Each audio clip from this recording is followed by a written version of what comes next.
AITA for wanting to call off my wedding because my fiancé's stepmother keeps insisting we're siblings? Hi, my name's Sharon. I'm 29 years old, and what I thought was going to be the happiest chapter of my life has turned into a living nightmare. I've been engaged to Mark, the love of my life, for 6 months now. We've been together for 3 years, and when he proposed, I couldn't have been happier. The thought of building a life with him filled me with so much joy. But that joy is now tainted by one person, Karen, his stepmother. Let me give you a bit of backstory. Mark's mom passed away when he was a toddler. His dad remarried Karen when Mark was 12, and she's been in his life ever since. Karen isn't evil in the traditional sense. She's not a stepmother straight out of a fairy tale, but she's always been intense. The kind of woman who dominates every conversation, organizes events as if they're political campaigns, and insists on being the center of attention.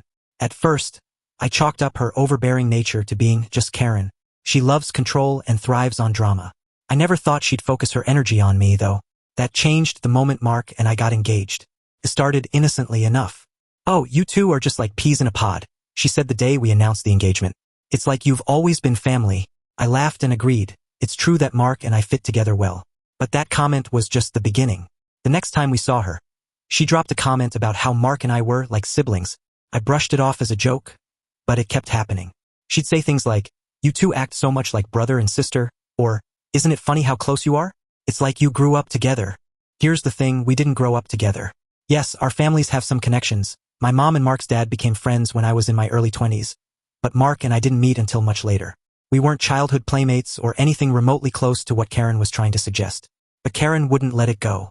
At one family dinner, she said in front of everyone, Sharon and Mark shouldn't get married. It's almost incestuous. They're like brother and sister. I nearly choked on my drink. Mark brushed it off, laughing and saying, "Karen, that's ridiculous," but I couldn't laugh. Her words clung to me like sticky cobwebs. It escalated from there. She began telling everyone who would listen that our marriage would be weird. She'd corner me at family gatherings, reminding me of how connected our families were. "You're practically his sister," she'd say, tilting her head as if she were imparting some profound wisdom.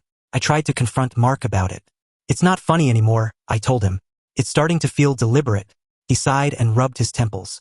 "Sharon, you know how Karen is. She likes to stir the pot. Don't give her the reaction she wants."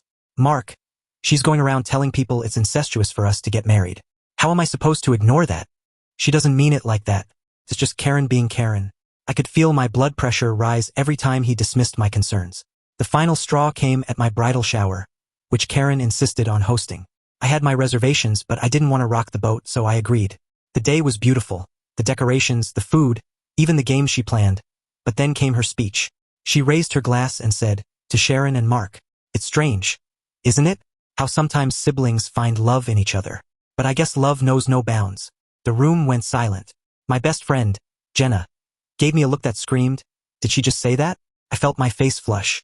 I wanted to scream, to storm out, but instead, I plastered on a fake smile and swallowed my anger. When I confronted Karen afterward, she acted like she had no idea why I was upset. "Oh, honey, it was just a joke. Don't take it so seriously. We're family now." Family. The word echoed in my mind, mocking me. I told Mark what happened, expecting him to finally put his foot down, but his response crushed me. "Just let it go, Sharon. Don't let her ruin this for us." "Mark, she's ruining it already. She's making me feel like this wedding is a mistake." "It's not a mistake. Karen's just dramatic. Ignore her." How could I ignore it when Karen's words had started to creep into my own mind? I began questioning everything. Was I making a mistake by marrying into this family? Would Karen's toxic behavior dominate every milestone in our lives? Our wedding? Our future children? Everything? And worst of all, why wasn't Mark defending me? The stress began to take its toll.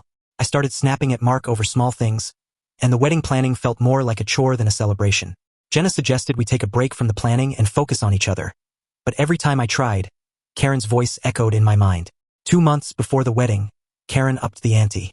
She started calling me directly, leaving long voicemails about how marrying Mark would be like marrying your brother. She even implied that people in the family agreed with her but were too polite to say it to my face. When I confronted her in person, I asked, "Why are you doing this? Do you want me to call off the wedding?" Her response was chilling. "I just think it's unnatural, Sharon. You're already like family. You don't need to get married to prove anything." That night, I sat in bed, staring at my engagement ring. I loved Mark, but I couldn't ignore the growing rift between us. I was starting to feel like I was fighting this battle alone, And it wasn't just Karen I was up against. It was Mark's refusal to take my side. I brought it up to him one final time. Mark, I'm serious. If you don't confront Karen, I don't know if I can go through with this wedding. He looked at me, his eyes full of exhaustion. You're really going to let Karen ruin this for us? Sharon, I love you. I want to marry you. Why are you letting her get in your head? Because you're not standing up for me. Do you know how humiliating it is to have your future mother-in-law call you her son's sister? Do you even care how I feel? Of course I care, he said softly. But she's not going to change, Sharon. This is who she is, and I'm supposed to just live with it? Forever? The silence that followed was deafening. Now here I am, sitting in the apartment we share, staring at the half-finished seating chart for a wedding I'm not sure I want to have. I love Mark, but I'm starting to wonder if love is enough. If he won't stand up to Karen now, what happens when we have bigger problems? I'm scared of the answer, but I know I need to decide soon. Am I the jerk for wanting to call off my wedding over this? Or am I finally standing up for myself? 2 weeks before the wedding, I finally broke. The pressure was too much, and the uncertainty about Mark's loyalty weighed heavier than the love we'd built over 3 years. I called off the wedding. It wasn't dramatic. There were no shouting matches or ultimatums. One night, as we sat in our quiet apartment, I turned to him and said, Mark, I can't marry you. Not like this. His face crumpled, his exhaustion melting into sadness. Sharon, don't do this. We can get through it. I love you, and I love you, I said, my voice breaking. But love isn't enough if I feel like I'm fighting this battle alone. You keep asking me to ignore Karen, but she's relentless. And the worst part is you won't defend me. If you can't take my side now, what happens when things get harder? He didn't have an answer. I moved out the following week, staying with Jenna while I figured out my next steps. Canceling the wedding was a logistical nightmare, but the emotional toll was far worse. Mark called every day, begging me to reconsider. He promised he'd finally confront Karen, that he'd set boundaries, that things would change. But I'd heard those promises before, and I was too hurt to believe him. Karen, on the other hand, was surprisingly quiet. No dramatic phone calls, no passive-aggressive comments. It was almost eerie. A few weeks after the dust settled, Mark and I met for coffee. I was still raw, but I missed him. The sight of him sitting across from me, looking as lost as I felt, made my chest ache. I talked to Karen, he said, his voice barely above a whisper. And she didn't take it well, he admitted. She doubled down, said she was just joking and that you're overreacting. But I told her it wasn't funny, and that she had no right to treat you that way. I raised an eyebrow. And that was enough to change her mind? He sighed. No.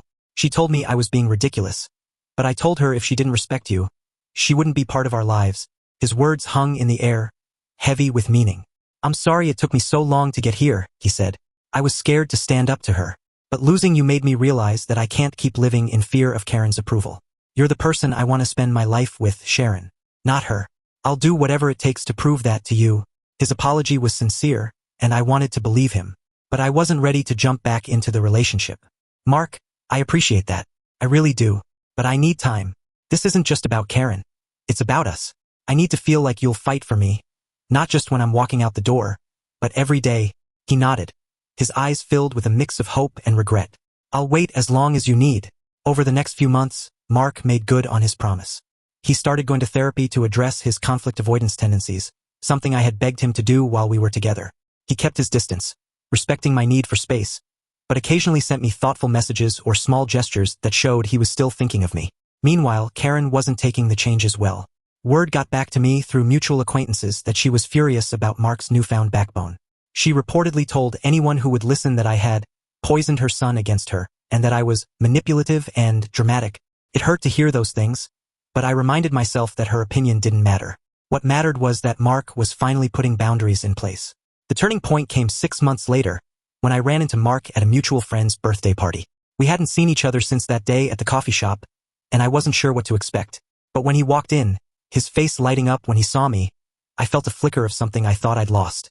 We spent the evening talking, laughing, and reminiscing. It felt like old times, but there was a new layer of maturity in Mark. He didn't shy away from hard topics, admitting how much he'd learned about himself during our time apart. I still love you, Sharon, he said as the night wound down.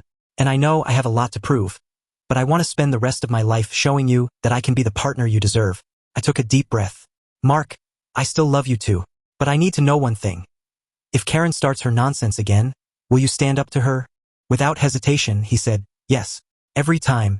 That was the moment I decided to give us another chance. Rebuilding our relationship wasn't easy, but we took it slow. We went to couples therapy, where Mark worked on unlearning the habits he'd picked up from years of Karen's manipulation. I focused on rebuilding my trust in him, and gradually we found our way back to each other. Karen, predictably, didn't take the news well when she learned we were back together. She tried to insert herself into our lives again, but Mark shut her down every time. The first time he told her off in front of me, I nearly cried. It wasn't just about defending me, it was about showing me that I was his priority. When we eventually decided to reschedule the wedding, we made it clear to Karen that she would have no role in the planning. She wasn't happy, but she had no choice but to accept it. On the day of our wedding, Karen was there, but she kept her distance. She didn't make a scene, and for once, she didn't say anything inappropriate. I don't know if it was because she'd finally realized we wouldn't tolerate her behavior or if Mark's boundaries had finally sunk in, but I didn't care. As I stood at the altar, looking into Mark's eyes, I knew we'd been through hell to get to this moment. But the love and commitment I saw in his gaze made it all worth it. Today, Mark and I are happily married. Karen is still Karen, but she knows her place in our lives. She's no longer the puppet master pulling the strings. Looking back, I realized that calling off the wedding was the best decision I ever made. It forced Mark to confront his own issues and showed me that I was strong enough to stand up for myself. Our relationship is stronger because of it, and I finally feel like I'm marrying the man who will fight for me no matter what. So, was I the jerk for wanting to call off my wedding? I don't think so. Sometimes you have to risk losing everything to figure out what's worth fighting for. And for us, it was worth it,